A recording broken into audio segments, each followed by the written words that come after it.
Dragii mei, pe zi ce trece avem parte de câte o surpriză.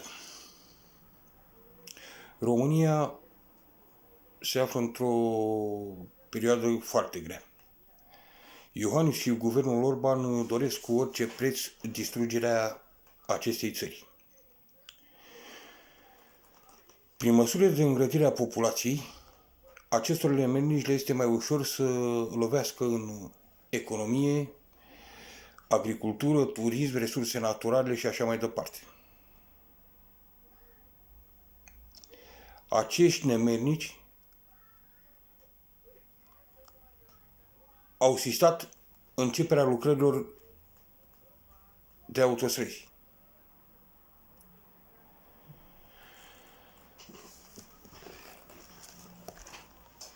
Tătarul și Arafat doresc restricții de îngrădire a populației pentru o perioadă de încă 2 ani. Eu cred că așa ceva nu este posibil.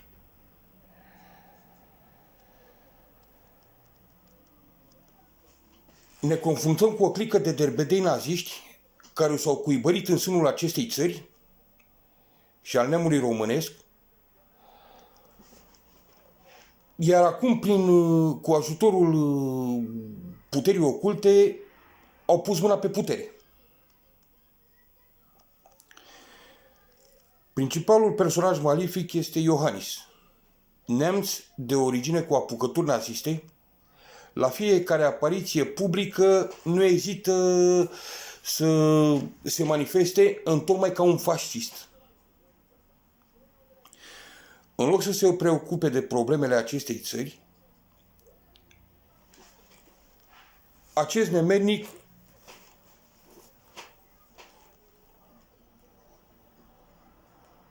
lovește într-un singur partid, în PSD, invocând tot felul de minciuni și acuze la adresa acestui partid. Eu nu sunt nici PSD-ist, nici penelist, nici PMP-ist, nici userist, nici pupincurist. Însă manifestările acestui nemernic sunt de-a dreptul diabolice.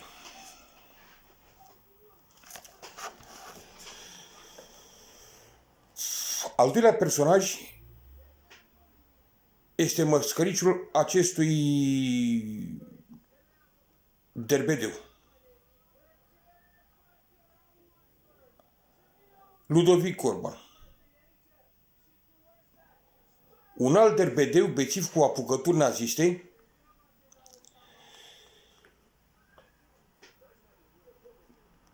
care prin fiecare apariție publică, televizată sau în Parlament, se scălămbăie cu tot felul de gesturi naziste sau legionare, luând în derudere fiecare persoană, fiecare reporter, parlamentar sau alt cetățean al acestei țări.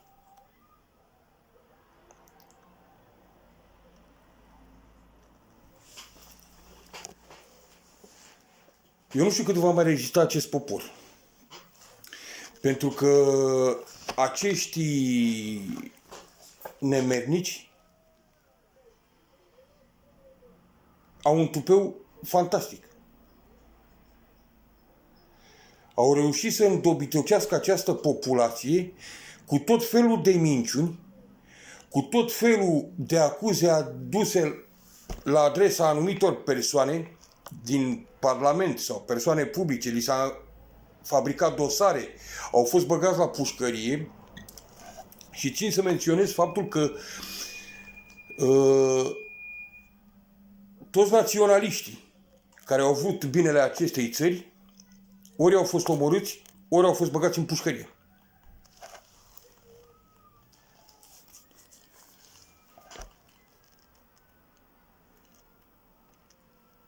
Acest derbedeu Ludovic Orban este foarte supărat pentru faptul că CCR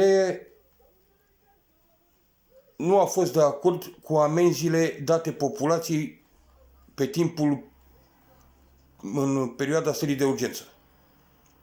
Eu îl întreb pe acest nemernic de ce nu a fost la fel de supărat atunci când tot CCR nu a validat tăierea pensiilor speciale. Da?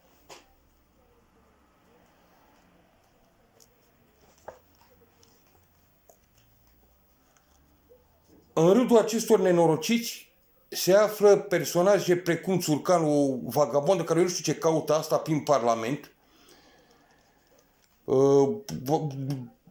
Pe lângă faptul că este analfabetă, este și proastă și tâmpită. Mai este unul, Virgil Guran, care prin aparițiile lui la diferite posturi de televiziune se ia în gură cu toată lumea. Se contrazice, dar eu vreau să vă spun că acest personaj în anul 2000 a fost arestat și condamnat la 4 ani de închisoare.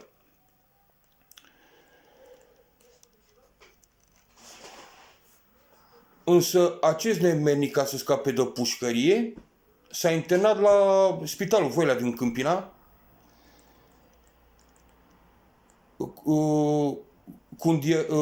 unde i s-a dat diagnosticul de tulburare schizofrenă. Ce înseamnă asta? Nebunie. Eu mă întreb ce caută acest personaj în Parlament și cine verifică nebunia. Da?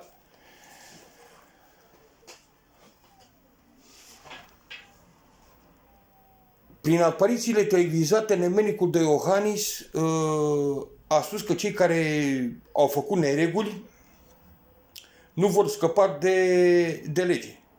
Păi vreau să-i aduc la cunoștință acestui personaj că această frază este valabilă pentru el.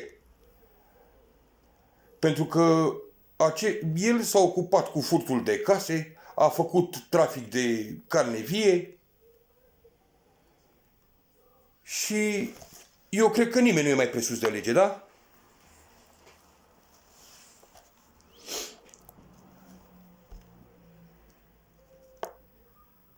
Există una, Sandra Praloc, care este consilierul acestui nemernic la Cotroceni. Această cucoană își permite să spună că religia îndobitocește, da?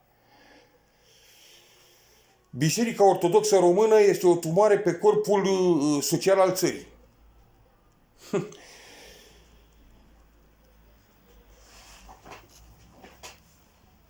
Susține că parazitarea minții este mai gravă decât a buzunarului.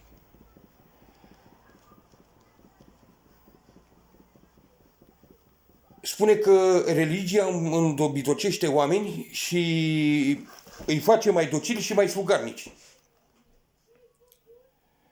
Păi, dragii mei, atât Iohannis, cât și Orban și alți nemernici asemenii lor, dau exemplu pe această panoramă care a spus cere, deci acești nemernici nu cred în Dumnezeu. Ăștia sunt atei. Ei nu au niciun Dumnezeu. Pentru ei, Satana este creierul. Fac parte din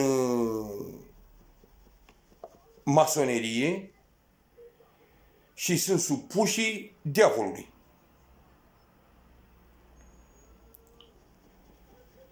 De aceea, acest nemernic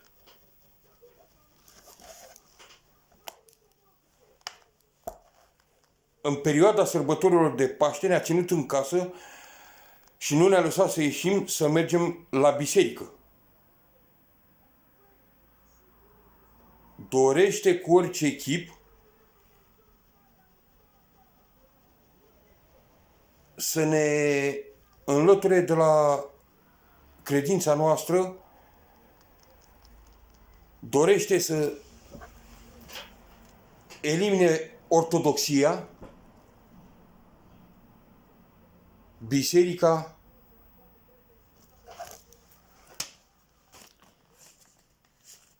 dorește să ne ducă pe mâna lui Satan. Dragii mei, sunt foarte supărat de ceea ce se petrece în țara asta. Și fac apel la cetățenii României să se gândească bine la ceea ce au de gând să facă, la ceea ce este bine pentru copiii și nepoților. România este într-o situație critică. Eu nu știu dacă va exista vreo persoană capabilă să ne scape din această gaură în care ne aflăm.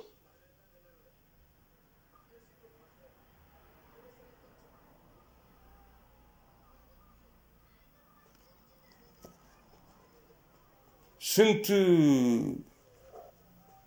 partide politice care nu au ce căuta în această țară.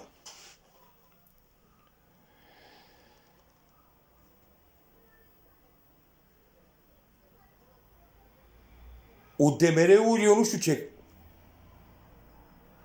caută ca partid în guvernul României.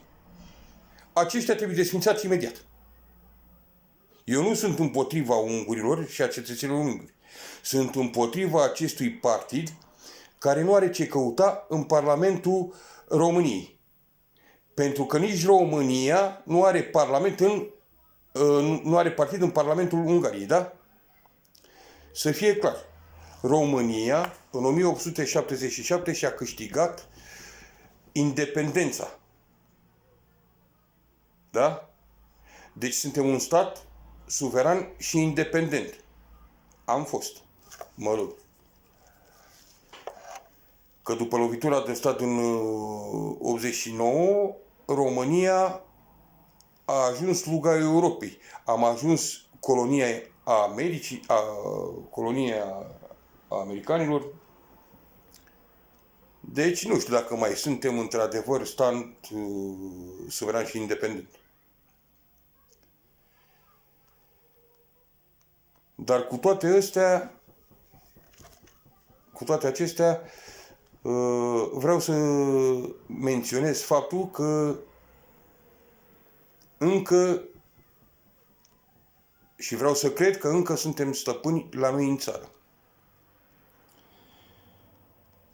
De asemenea, fac apel la toți cetățenii României să iasă și să terminăm odată pentru totdeauna cu acești nemernici care și-au bătut joc de noi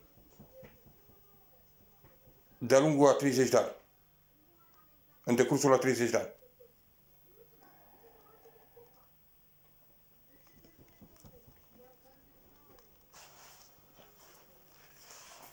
Iohannis trebuie înlăturat de la putere imediat. Acesta nu are ce căuta în fruntea țării. Ăsta nu face cinstea acestei țări. Acest nemernic nazist,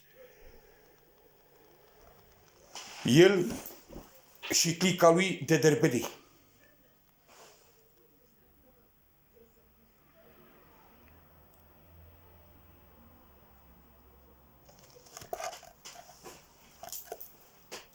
Un partid puternic trebuie să iasă la lumină. Un partid naționalist cu un conducător adecvat acestei țări, un conducător capabil, care face cinstea acestei țări, un român adevărat. Uitați-vă și dumneavoastră de cine este condusă țara noastră. Avem în fruntea țării un nazist, un neamț. Avem prim-ministru un ungur. Iar un secretar de stat arab. Păi, fraților, unde am ajuns? Ce s-a ales de țara asta? Păi se întorc strămoșii noștri în mormânt, frate. Să răsucesc în groapă cei care și-au dat viața pentru țara asta și pentru pământul ăsta românesc. Nu se poate așa ceva. Păi nu mai există în România oameni capabili care să facă cinstea acestei țări, care să ducă România acolo unde este locul? Eu cred că sunt foarte mulți. Și fac apel partidelor politice să-și găsească oameni competenți. În PSD-ul, cum am mai spus, eu nu fac parte din nicio structură politică. Dar în PSD-ul a fost un om, cred că e și acum, dar nu mai știu nimic de domnia sa, un băiat foarte capabil, foarte educat și foarte deștept. Pe numele lui Liviu Pleșoian. Acest băiat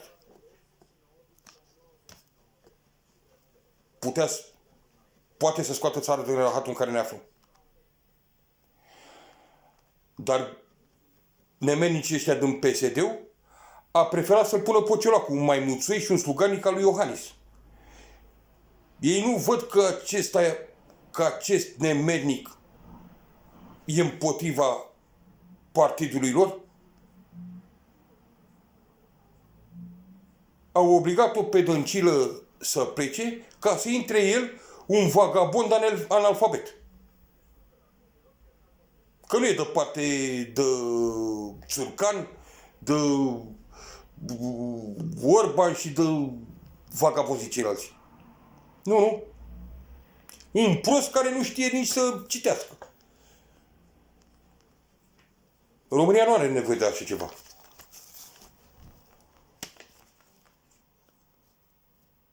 Tăricianu, o curvă troglodită care a sărit de la un partid la altul. A fost prima dată în PNL, a fugit la ALDE, s-a înfrățit cu PSD-știi, i-a trădat și pe aia curve de oameni.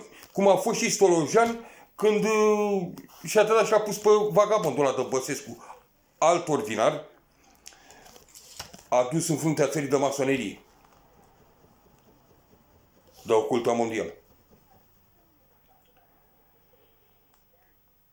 Dragii mei, trebuie să ne gândim bine la ceea ce vrem pentru țara asta. Pentru urmașii noștri, pentru copiii și nepoții noștri. Nu se mai poate așa ceva. România trebuie să iasă în stradă și să dea de pământ cu acești nemenici care se află în fruntea țării și care doresc distrugerea acestei țări. Zeci de camioane trec zilnic, camioane cu lemne trec zilnic. Și acest vagabond de la Cotroceni și Mărlanul și celălalt Mărlan de la Palatul Victoria nu recunosc acest lucru. În timp ce oamenii sunt ținuți în casă, sute de camioane trec zilnic. Și nu se ia nicio măsură. Din ce cauză?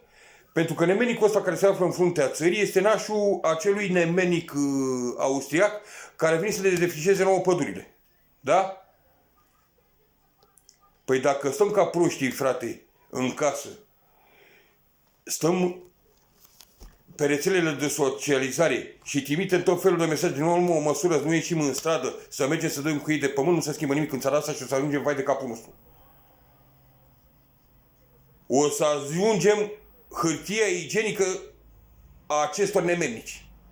Nu vedeți că deja au început să își bată joc de noi? Nu este posibil. Toate partidele sunt corupte.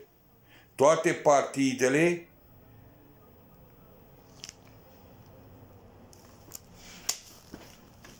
au în sânul lor nemernici care doresc răul acestei și destabilizarea acestei țări. Ponta a plecat de la PSD-ul și au făcut partid și începe să crie și face pe dracu să-l ia.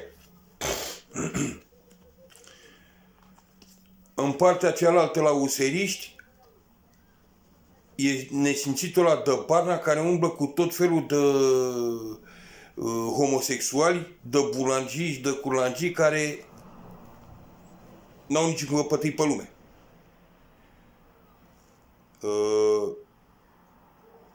Frații mei, haideți să schimbăm soarta acestei țări. Haideți să ieșim, să mergem să dăm cu ei de pământ. Așa ceva nu se mai poate. Așa ceva nu se mai poate. Eu nu știu cât vom mai putea răbda.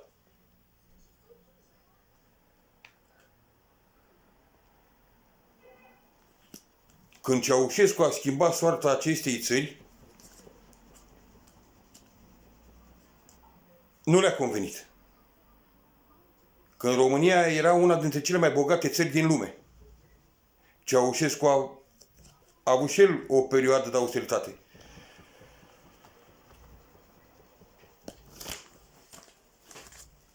De 3 ani. În timpul lui Ceaușescu, timp de 3 ani,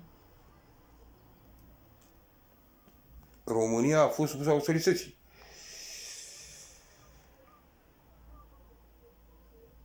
Dar, fraților, omul a scăpat de datorii. A lăsat România ca în palmă. Fără niciun fel de datorii. Erau alții datori la noi. Iar acum suntem slugile Europei. Da? Din grânarul Europei am ajuns slugile Europei. Suntem vai de capul nostru. Suntem o țară distrusă. Încă mai avem timp să ne revenim.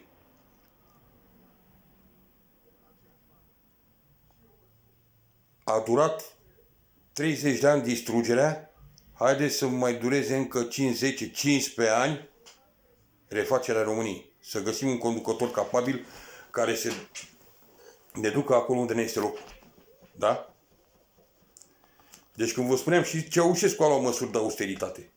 Dar, fraților, Ceaușescu a făcut altceva, frate. Ceaușescu a făcut industrie. Ceaușescu ți-a băgat lumină, că altfel nu aveam lumină în casă. Eram vai de capul nostru. A dezvoltat industria, agricultura, economia țării era... Deci...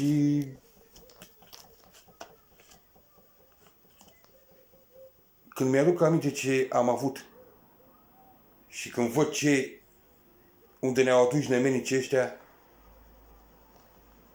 îmi vine să urmă. Nu se mai poate. Iar pe Ceaușescu, nemenicii ăștia l-au omorât pentru tot binele care a făcut pentru țara asta și îndobitocește pe ăștia micii, spunând că a fost un nemenic, că a fost un dictator, un nenorocit. Nu, frate. Acel personaj a fost naționalist. Singurul președinte adevărat pe care l-a avut în România a fost Ceaușescu. Să știți. Singurul președinte adevărat care într-adevăr a avut România a fost Ceaușescu, ca el nu se va mai naște.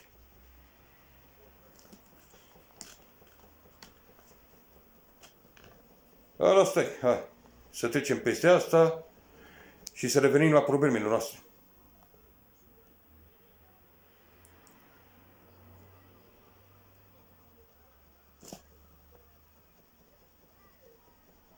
Armata, jandarmeria, poliția, forțele de ordine, justiția trebuie să fie de partea poporului. Poporul va ieși în stradă. Poporul nu va mai rezista. Dacă nemenicii ăștia o țin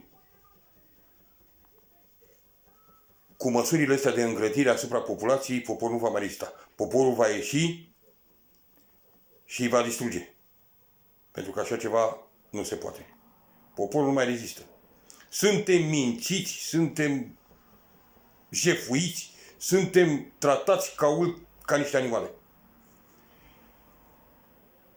Poporul nu va mai rezista. sunt șanse mari ca acești nemernici să cadă. Și acești nemernici trebuie să cadă.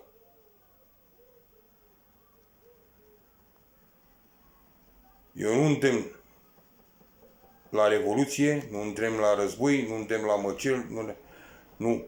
Eu îndemn la redresarea României. Pentru că am ajuns bătaia de joc a acestor nemernici.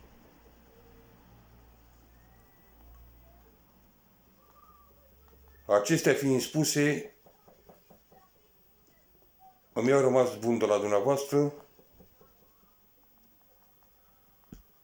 cu speranța că ne vom uni și vom merge să ne câștigăm adevărata libertate. Doamne ajută!